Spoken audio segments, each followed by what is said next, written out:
በደጋዳሞት ሶስተኛ ቀን ይዞ የሚካሄደው ትንቅንቅ አሁንም ተባብሶ ቀጥሏል።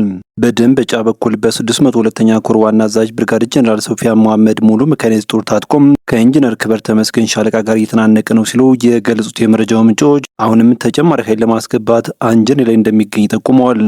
ወደ ደጋዳሞት በ5 ግንባር ለመግባት እየሞከረ ያለው ሌላኛው ጦር ደግሞ ከደንበጫ ወደ ደጋዳሞት ሜካናይዝድን ጨምሮ በመያዝ ቋሪት ወደ ሐሙስ ገበያ ከዋሸራ ጨምሮ በእግርና በመኪና እንዲሁም በሞጣ በኩል በአስተሪዮ ወደ ወይን ውሃ ደጋዳሞትና ጮቄ በአራት አቅጣጫ ሲሰለፍ ከገነት አቦ ወደ ደጋዳሞት በጠሊም በኩል በእግር እየተንቀሳቀሰ ያለም ግዙፍ ኃይል መኖሩንም ጠቁሟል። በመረጃ ጊዜያችን በስፋት ትሰሙታላችሁ። በሸዋ ጠቅላይ ግዛት በኤፍራታና ግድም አካባቢ በመንግስት የጸጥታ መዋቅር ስም ሲንቀሳቀሱ የነበሩ የጠላት ኃይል በፋኖ ታጣቂዎች ተገብቶም ወደ መጣበት መመለሱን የአፋብን ሸዋ ጠቅላይ ግዛት አሳምነው እዝ ህዝብ ግንኙነት መምሪያ አስታወቀም።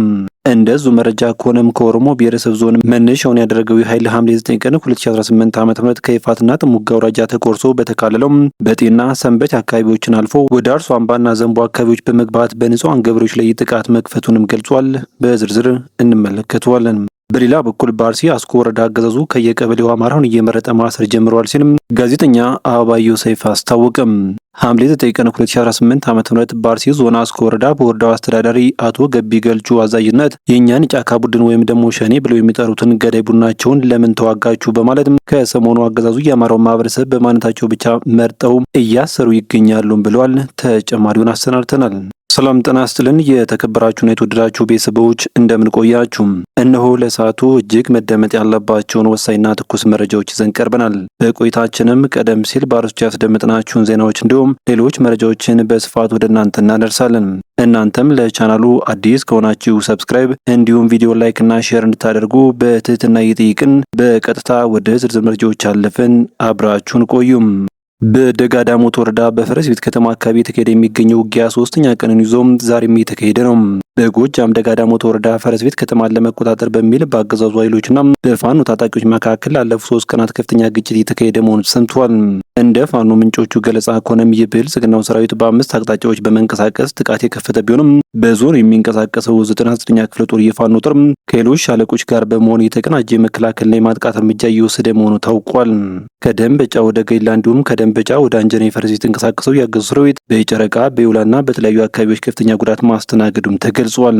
የብልጽግናው ሰራዊት 3 ጀነራሎችን የረዥም ርቀት መተኮሻ መሳሪያዎችን ወይም ቢኤም መድፍ 120 ሚሜ ሞርተር ብረት ለበስ ተሽከርካሪዎችና አዞ 23 መሳሪያዎችን በመጠቀም ጥቃት መሰንዘሩ የተረጋገጠ ሲሆን በፋኖ በኩል ደግሞ የኢንጂነር ክብር ተመስገን ሻለቃ በላይ ዘለቀ ሻለቃና የአባት አርበኞች ባደረጉት የተቀናጀ ማጥቃት እርምጃ በአገዛዙ ሰራዊት ላይ ከፍተኛ ሰብአዊና ቁሳዊ ኪሳራ ማድረሳቸውን የፋኖ የመረጃ ምንጮች አስታውቋል።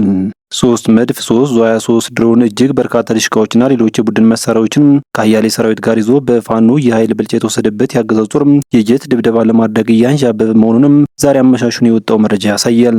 በ102ኛ ኮር የ33ኛ ክፍለ ጦር አካል የሆነችው እንዲሁም በጀግናው ሰማዕት ሻለቃ ሸዋነ ሙሉጌታ ወይም ደምሰው ቱርኩስ የሚሰየመችው 3ኛ ሬጅመንት ወደ ደጋዳሞት ለሚንቀሳቀሰው ሰራዊት ደጀን ለመሆን ከኋላ በዳንዳን ተራራ የተሰለፈውን የብልጽግና ቡድን መንገድ ላይ ደፈጣ በመጣል ከባድ ውጊያም ማድረጓን አስታውቃለች።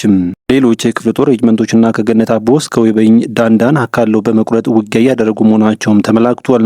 በፋኖ ከባድ ጉዳትን እያስተናገደ የሚገኘው የብልጽግናው ቡድን የበቀል በትሩን በቋሪት ንጹሃን አርሶ አደሮችና ህጻናት ላይ ያሳርፈዋል የሚሉት መረጃው ምንጮች ተስፋውን አልመው የተባለን ገበሬ እርሻ ላይ ያለ በሬ ሳይፈታ በእጅ ይዘው ገድለውታልም ብለዋል።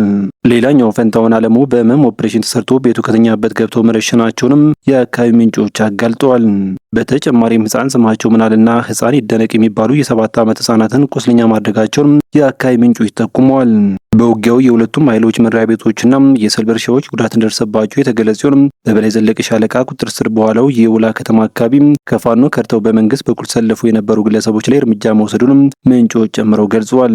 በተጨማሪም የፋኖ ኃይሎች ከ3 ቀናት ውጊያ በኋላ በርካታ የነፍስ ወከፍ መሳሪያዎችና ተተኳሾችን ከብልጽግናው ሰራዊት መማረካቸውን የደረሰ መረጃ ያመላክታል።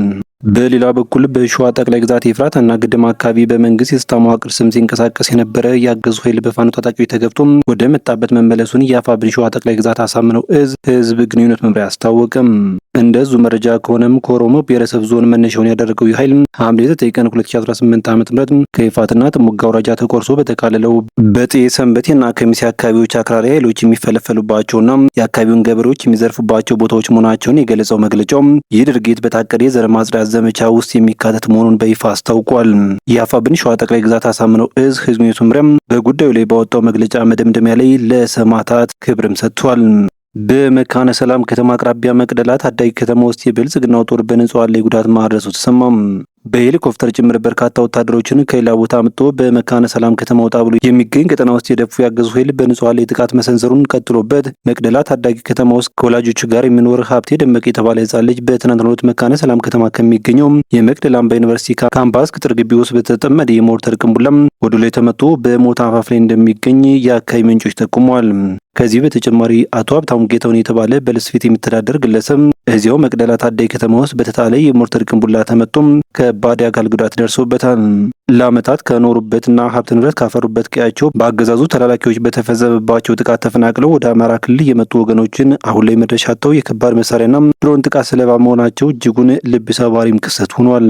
የተወደዳችሁ ቤተሰቦች መረጃችን ሲቀጥል በአርሲ አስኮ ወረዳ በአገዛዙ ከየቀበሌው አማራዊ የተመረጠ መታሰር ጀምሯል ሲል ጋዜጠኛ አበባየሁ ሰይፍ አስታወቀም። ሐምሌ 9 ቀን 2018 ዓ.ም በአርሲ ዞን አስኮ ወረዳ በወረዳው አስተዳዳሪ አቶ ገቢ ገልቹ አዛዥነት የእኛን የጫካ ቡድን እነርሱ ሸኔ ብለው የሚጠሩትን ገዳይ ቡድናቸውን ለምን ተዋጋችሁ በማለት ከሰሞኑ አገዛዙ የአማራው ማህበረሰብ በማንነታቸው ብቻ ተመርጠው እንዲታሰሩ አስደርጓል።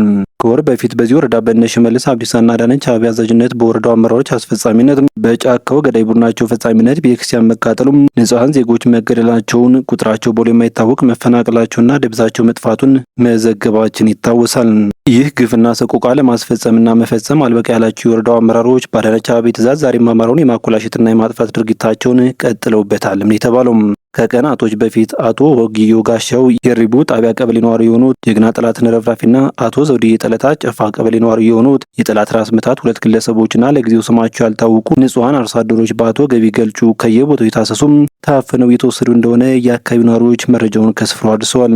አክለውም የአዳነች አቤቤ ስኳድ በወረዳው ታላቅ ስጋት አንዣቧል ያሉ ሲሆን የወረዳው አመራሮችና ተላኪ ውስጥ ባንዳዎች ከፍተኛ የሆነ ጫናና በደል እያደረሱብን ነው ብለዋል። የተወደዳችሁ ቤተሰቦች ለሰዓቱ የነበሩን መረጃዎች እነኝን ይመስሉ ነበር። በቀጣይ በሌሎች ዜናዎች እንዲሁም ጥቆማዎች እስከምንገናኝ በያላችሁበት በሰላም ቆዩኝ።